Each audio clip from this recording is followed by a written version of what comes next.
We should talk about their opponents. Greater Western Sydney were abysmal, Cornsey. I don't think that's too strong to say. And Callan Ward, who was celebrating a milestone, we know he's been a former captain, heart and soul of that footy club, tried to describe what went wrong.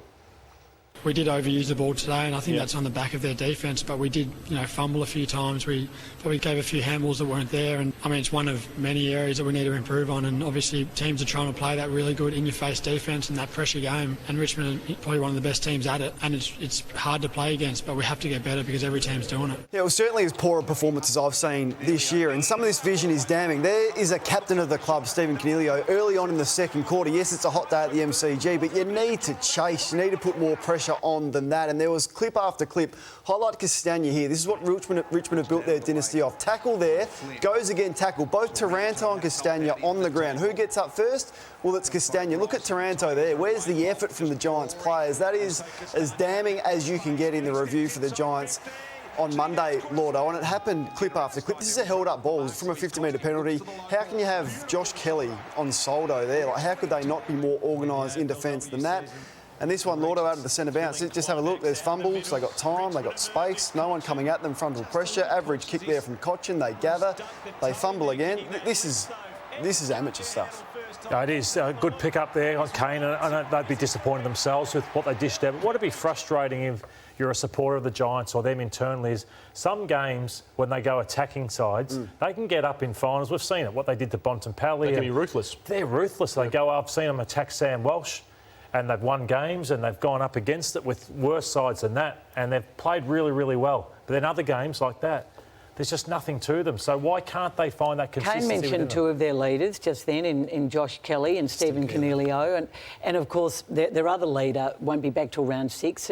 I still find it extraordinary that they made Toby Greene captain. I know he's a brilliant player and is the heart and soul of that club. But after what he did, it's a big call. That highlights why he is the captain, though. What effort did you see from Coniglio as captain? And that was an easy decision. And that was a cop-out. And that was one that they should have just given to Toby Greene. But we've seen captains... Luke Hodge was caught for drink driving on the eve of a final series. Captains have had indiscretions. Yeah, but he wasn't before. Promoted to captain off the back of that. No, he wasn't, but he remained in captain. Player. Toby Greene is the obvious captain. It was a cop-out for them to go with 3, and the two captains' performance yesterday was really ordinary. Yeah, I think, Caro, in due respect, that Toby Greene captaincy call is not the problem for the Giants. When Stephen Coniglio was going to leave to Hawthorn or Carlton, and they chose to give him a 7-year deal at more than $1 million a year and then make him captain, I thought it was the wrong decision at the time. I still think it's the wrong decision. That's nothing against Stephen, who's been a wonderful servant of that footy club for a long time. I think they had to let him go. They've got so many midfielders coming through. And I personally think, Cornsey, that decision has really backed them into a corner for the next few years. Yeah, it has absolutely destroyed that footy club financially. It makes it hard, and that's what they had to let him go. But they've made the same mistake with Kelly, 9 years. I guarantee you in 6 years' time we're having the same discussion about Josh Kelly's contract. If the Giants didn't give Coniglio that, though, someone else would have. Williams gets 7. Well, Carlton would have, yeah. Polak got 5. Hanbury got 5. Yep. Shield got 6. Clubs continually fall into this trap. You've got to let them go at times. You have to be not afraid to lose them. So many times, and we have done it before, Lloydie, we sit here and criticise Leon Cameron, and he might end up losing his job for this. Maybe he's not the right coach for GWS. I'm not saying he is. But he's not going to lose his job for that one game. No. But if he goes, other people have to follow him out the door from that footy club. Who? There have been misguided list management decisions for too many years, picking up too many midfielders year after year after year. And, I think that you've got too many people in high places making contract decisions that have ultimately come back to haunt the club. You're talking about Dave Matthews there? Well, Dave Matthews is the CEO and has done wonderful things for that footy club off the field and has put them in a really strong position. But he led the Coniglio signing. And I think personally, if the footy department had their way, if Coniglio had left, they would have been able to cover it.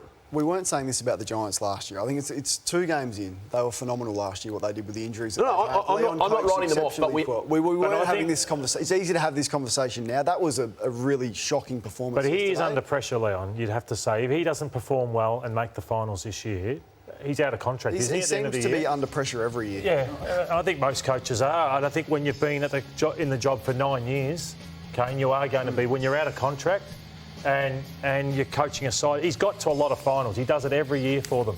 But I'm big on this. When you then get to the 10-year mark, like Nathan Buckley was, like Brad Scott was, Clarko even got forced out after 17 years. Where Longmire is different, he's regenerated. They are now young. Well, I look at, say, Brad Scott, he's going to get another contract, but they're ageing.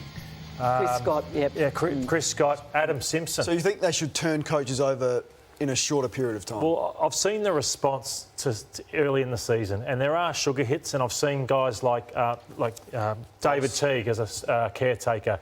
The other one I wanted to talk about was Reece Shaw. Mm-hmm. You do get a sugar hit, so you can't judge. You get a reaction.